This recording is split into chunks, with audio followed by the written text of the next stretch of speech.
Hey guys, so I want to show you guys the power of restructuring your own water, and this is not actually too difficult whatsoever to do. It's a little bit of investment at first, and there's a bunch of other ways that you can do it, but it really does pay off in the long run. So the first thing that I end up doing is locally we have like this purified water place, right? So I get like reverse osmosis water. And if you live in the Detroit area, you can find a couple of these places. If not, you can find them online.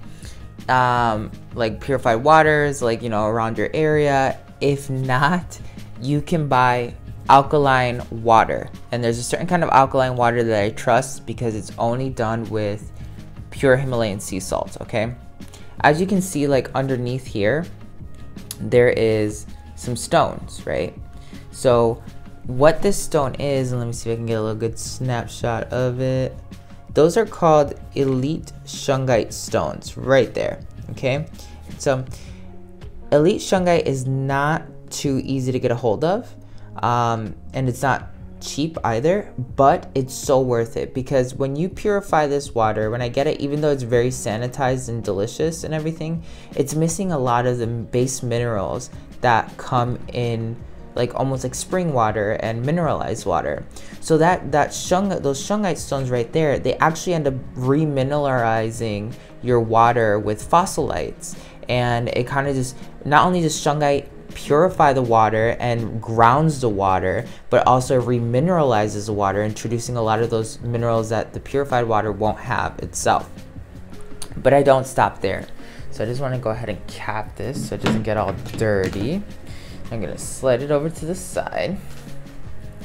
So here you can see that I have a jar of water. So the first thing I do is not only do I restructure all of that water and make sure that you get a container that's BPA free, because if you get any containers that are not BPA free, you're already contaminating your water. Most likely I would have loved to have this this water cup here in a glass container, but since I don't, what I do is like, okay, I go get it every week at the store in this container. I bring it and I slowly start introducing it into jars. Now I have probably like 6 or 7 jars, and you can see that there's something written on them, right? I taped affirmations onto it, and some of the affirmations also have like talismans in them. And basically what I do is I could put in a glass jar and I layer the glass, right? So underneath I have not only the art crystal, I also have the serpentine, I have Amazonianite, I have ammonite. Now the art crystal just fell off as I brought this here into the room, but usually it's facing upward, pointing up into the water, because the art crystal has actually been shown scientifically to restructure water. So while these stones are all, I had the art crystal on top of that little Amazonianite water, that globe, and it was pumping all the energy from all these stones that were touching each other through the art crystal up and restructuring my water. Now on the top portion, obviously I seal it off here so that nothing gets into my water and makes it, you know, get filled with dust and whatnot.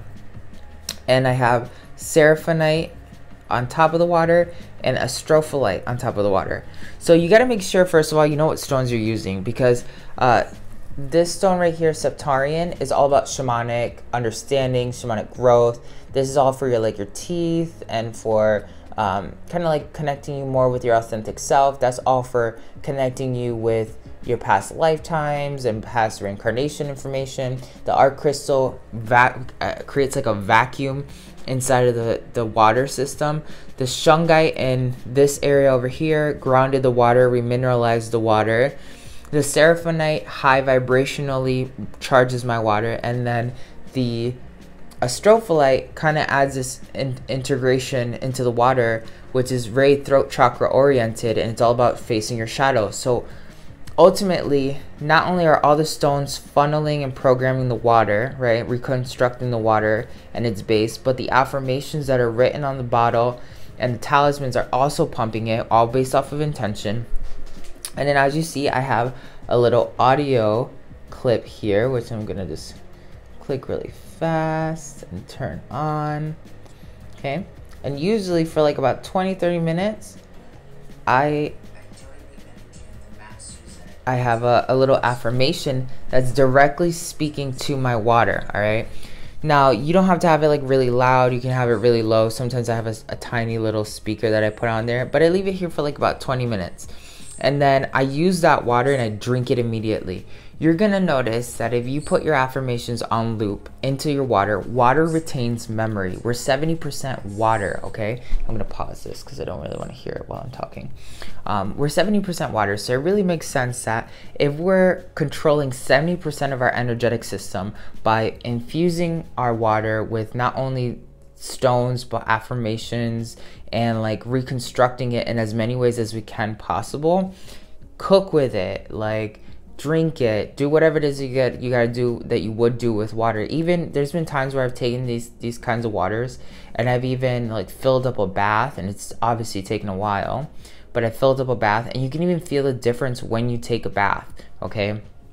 So not only do these waters totally detox you unlike other water, okay, it's also reconstructing your DNA with energetic patterns. This is a really subtle way that I've been doing for a couple years now on how to seriously change your vibration. And it's as subtle as just programming water, all right? Because as you know, water is flow. We know that the element of water is flow. It's movement, right? We know that water and like the higher tiers of alchemy that later I'll be teaching you, water is actually connected to our ancestors. Quantum science has told us that water retains memory, and it also vibrates whatever it is that we're programming it. Dr. Emoto, which I'm going to put a link in here too, he did these amazing research results where he talked to water and had all these different kinds of things happening to water, and he was able to study what happens to water when you add like different intention, different vibes to it, different stones to it. So imagine if you're constantly drinking water that's saying that you are abundant, that you are beautiful, that you are loved, that you are whatever, and you're kind of paying attention. Remember, always look up what the stones. I'm not putting in stones here that I'm like, oh yeah, like they're not in alignment with what I'm looking for. No, I want to stay grounded with the elite Shungite. You know, it's also a protectant because black stones are protectants. So I'm protecting my system, grounding my system from toxins, remineralizing my body when I probably don't have enough minerals. I want to be dealing with my shadow and finding my most authentic self. I want to be connected with the seraphim angels on a regular basis because they're actually quite helpful. I want to be able to connect more with my shamanic abilities and my past lifetimes, and I want to be able to really be able to analyze my throat chakra a little bit more heavily. The art crystal adds a bunch of energy into it, right? So it's kind of like I'm really putting a methodical, this is a recipe, I'm cooking right now, okay? And all I'm doing is reprogramming my water, and you can do that all day, every day. So it's not really too hard to do this. I highly recommend it. You know, some stones are toxic, and I really don't want you guys to, you have to be careful because, for instance, I'll show you something. All right, so I want to show you something really fast. You know those bottled waters that you buy with these stones inside of them? A lot of these stones are poisonous. Like for instance, this is smoky quartz. Smoky quartz, I don't remember exactly what it has. I believe it has a bit of lead, I think it is that it has.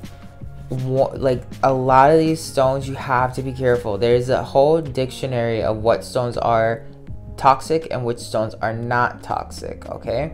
So you really got to pay attention to what stones you're going to be buying if you're going to be buying in this format, since I've seen that a lot of the stones that they sell, they're doing it for aesthetic and not actually health concerns.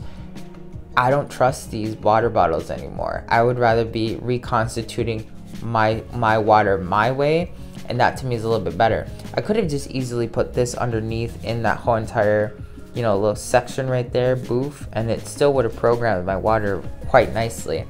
Remember, after you program your water for quite some time, you have to cleanse your stones, because eventually when your stones have reached a level of high maturity, they will start pumping in more of that negative energy that's overpouring with them. So make sure you cleanse your stones often in sea salt or selenite, and you know that'll really help you a lot with your daily wellness practice. You know, mix this with the potions that the elixirs that I told you about, like those tonics that I drink, and use it in your cooking.